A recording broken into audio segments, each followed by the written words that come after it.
Everybody is already talking about his comeback. This man is injured and people are already asking what is next for Conor. That tells you everything about how much this sport needs Conor. But this is not how Conor's story ends. I would say he tried to come back after 5 years. He started with the legitimate kit. It was quick, it was sharp.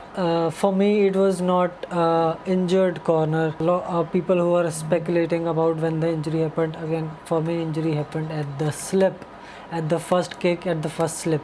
Again, I would repeat myself, this was not injured Conor or half measured Conor. It was ready Conor for me, and that is exactly why it hurts. I saw Conor's team. His team was devastated. For how long this man has to sidelines, how many times he needs to come back to go something wrong again. I mean, just think about from his point of view, Conor's point of view. I mean, at least for this fight, he trained for months.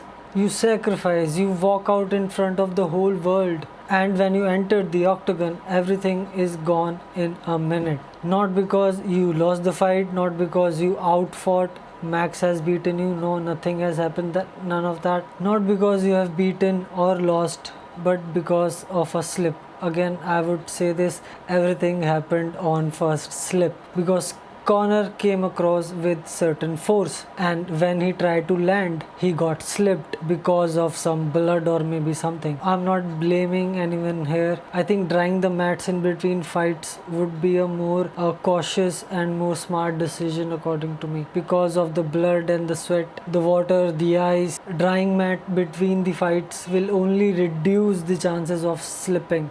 I think something of that simple can be sorted out. Again, it's not a big of a problem, but I think that majorly caused the injury of Conor. See, we all know Conor is good for the sport. He genuinely brings millions and millions of eyeballs to the sport, to the UFC. I think this is not the end. He will return, and he has said it already that he will return. He will not leave the octagon this way. I just want him to get healthy, get him back, sort out the dry mats. This is Fightnama. I'll see you in the next one.